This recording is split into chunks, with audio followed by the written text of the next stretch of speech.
रहीम अस्सलामुअलैकुम अज़ीज़ तलबा व तलबात, क्लास दहम मज़मून उर्दू। आज हमारा सबक है मिर्ज़ा मोहम्मद सईद। जो हमने पिछले लेक्चर में पढ़ा था उसमें मिर्ज़ा मोहम्मद सईद के जो मुसन्निफ़ हैं हमने उनके बारे में पढ़ा था, जो कि थे शाहिद अहमद देलवी, उनका तारुफ़ पढ़ा था। और मिर्ज़ा मोहम्मद सईद के जो है वो हमने 2 पैराग्राफ पढ़े थे। आज हम सफ़ा नंबर 14 से पढ़ना शुरू करेंगे। पैराग्राफ नंबर 3 है हमारे पास। अपने बुक पर देखिए और जो मुश्किल अल्फाज के मायने हैं मैं साथ साथ बताती चलूँगी, वो आप अपनी बुक पर नोट करते जाइए।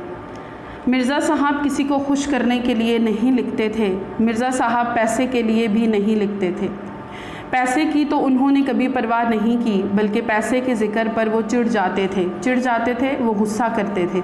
जब कोई पैसे की बात करता था कि आप हमें कुछ लिख कर दें और हम आपको पैसे देंगे, तो वो इस बात पर गुस्सा करते थे और इन्हें मनाना मुश्किल हो जाता था। लाहौर के अक्सर पब्लिशरों ने मिर्ज़ा साहब से किताबें लिखवानी चाहिए। पब्लिशरों, किताब शाया करने वाले जो इदारे थे, उन्होंने मिर्ज़ा साहब से किताबें लिखवानी चाहिए और बड़ी बड़ी रकमें पेश की, मगर मिर्ज़ा साहब ने इन्हें एक लफ्ज़ भी लिखकर ना दिया।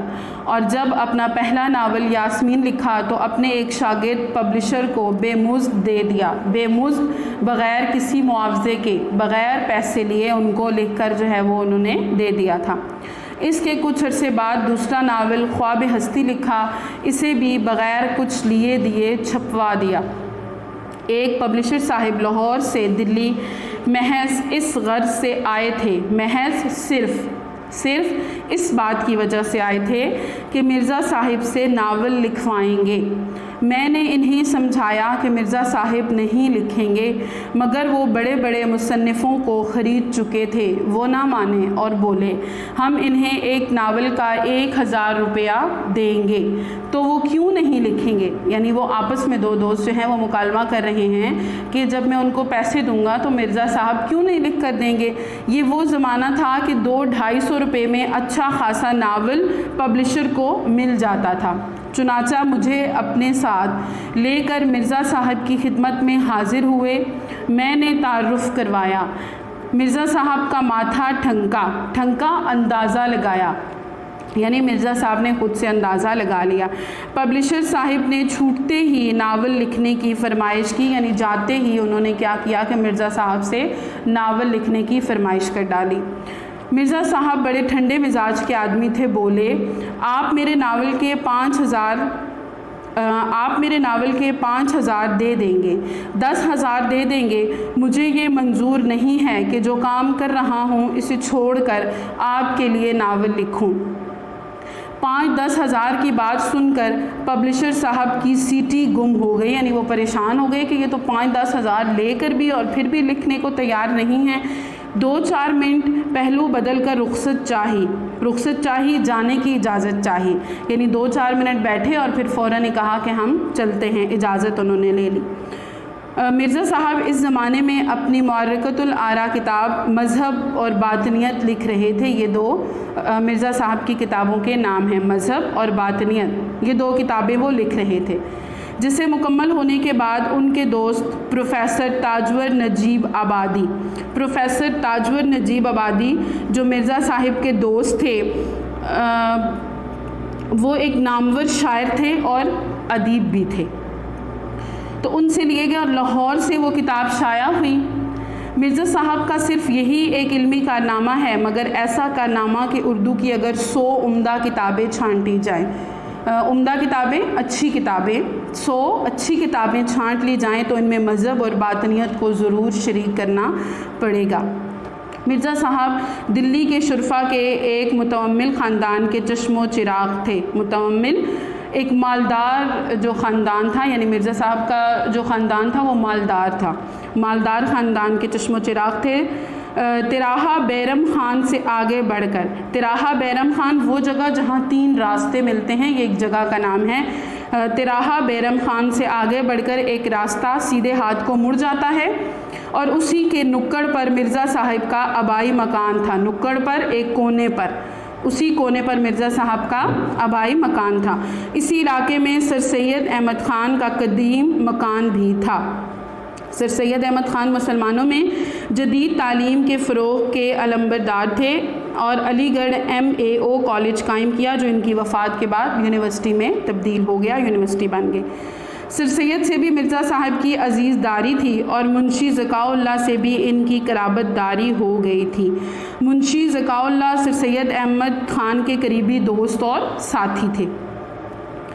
50-60 साल पहले दिल्ली के मुसलमान शुरफा में अंग्रेज़ी तालीम को अच्छी नज़रों से नहीं देखा जाता था, मगर सर सैयद ने मुसलमानों के इस गलत नज़रिए की बहुत इस्लाह कर दी थी, इस्लाह दुरुस्तगी कर दी थी। इसी ज़माने में दिल्ली के 2 नौजवानों ने आला तालीम हासिल करके इल्मी हलकों में नमूद हासिल की, शोहरत हासिल की। एक प्रोफेसर मुश्ताक अहमद ज़ाहिदी थे और दूसरे प्रोफेसर मिर्ज़ा मोहम्मद सईद थे। मिर्ज़ा साहब ने इस सदी के आगाज़ में लाहौर के गवर्नमेंट कॉलेज में तालीम हासिल की। इनके उस्तादों में अल्लामा इकबाल भी थे, जिनसे उनके मुखलिसाना ताल्लुकात आखिर दम तक कायम रहे। अंग्रेज़ी अदबियात में MA की सनद लेने के बाद मिर्ज़ा साहब ने 1906 और 1907 में साल दो साल अलीगढ़ में पढ़ाया और इसके बाद गवर्नमेंट कॉलेज लाहौर ही में अंग्रेज़ी के प्रोफेसर हो गए। पंजाब के बेशतर आला ओहदेदार मिर्ज़ा साहिब के शागिर्द थे। बेशतर बहुत से जो आला ओहदेदार थे वो मिर्ज़ा साहिब के शागिर्द थे। पतरस और ताज, पतरस जो है वो बुखारी के उर्दू के एक मारूफ बुलंद पाया मज़ाह निगार हैं और अंग्रेज़ी अदीब भी हैं। ताज सैयद इम्तियाज़ अली ताज इनका मुकम्मल नाम है, अदीब भी हैं और ड्रामा नवीस भी हैं। ये मिर्ज़ा साहिब से इक्तसाब इल्म किया, यानी हसूल इल्म के जो तरीक़े हैं वो मिर्ज़ा साहिब से इन्होंने सीखे। बाद में पतरस ख़ुद अंग्रेज़ी के प्रोफेसर हो गए, मगर अपनी गैर मामूली काबिलियत और जहानत के बावजूद मिर्ज़ा साहिब की इल्मियत के आगे अपने आप को हीज समझते थे, कमतर समझते थे। मैंने 12 पतरस को मिर्ज़ा साहिब की खिदमत में हाजिर होते देखा है और पतरस को मैंने किसी और का इतना अदब व एहतराम करते नहीं देखा, यहाँ तक कि वासराए हिंद का भी। पतरस के सिलसिले में दो एक दिलचस्प वाक़यात याद आ गए। पतरस ऑल इंडिया रेडियो के डायरेक्टर जनरल हो गए थे, मगर पुराने दोस्तों से रस्म व राह में ज़रा भी फ़र्क ना आया था। यानी डायरेक्टर जनरल बनने के बाद भी जो उनके पुराने दोस्त थे उनसे जो मेल मिलाप का उनका तरीका था वो बदले उसमें नहीं थे। मिर्ज़ा साहब को उन्होंने किसी ना किसी तरह आमादा कर लिया, राज़ी कर लिया कि रेडियो से कभी कभी तकरीर नशर किया करें। 2-1 तकरीरों के बाद मिर्ज़ा साहिब ने कॉन्ट्रैक्ट वापस करने शुरू कर दिए।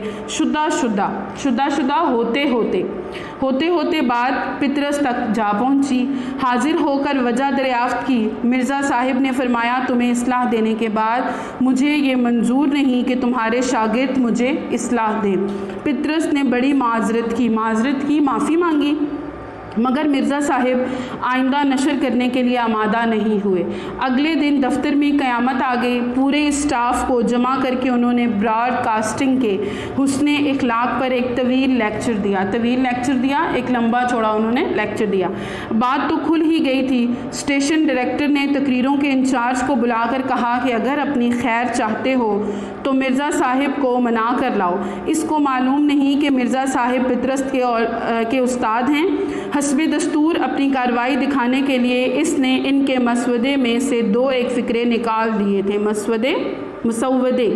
मुसव्वदे लिखा हुआ जो मवाद था उसमें से इन्होंने 2-3 जो फ़िक्रे थे वो निकाल दिए थे। इन फ़िक्रों का निकालना इसका नौकरी से निकाले जाने का पेश खैमा हो गया। भागा मिर्ज़ा साहिब की खिदमत में, माफ़ी मांगी, हाथ जोड़े तो मिर्ज़ा साहब ना माने। बोला तो हज़रत मेरी नौकरी गई, बाल बच्चे मेरे भूखे मरेंगे, आपको दुआएं देंगे। मिर्ज़ा साहिब के कान खड़े हुए बोले, ये तो मैं नहीं चाहता। इसने कहा, अगर आप ये नहीं चाहते तो इस कॉन्ट्रैक्ट पर दस्तखत कीजिए।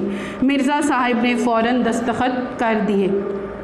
हमारा जो आज का लेक्चर था वो यहीं तक था। मिर्ज़ा मोहम्मद सईद सबक आज जो हमने पैराग्राफ नंबर 3 से पढ़ना शुरू किया, जो इसके मुश्किल अल्फाज के मायने मैंने आपको बताए, इनको आपने याद करने हैं। आज का हमारा लेक्चर इतना ही। शुक्रिया।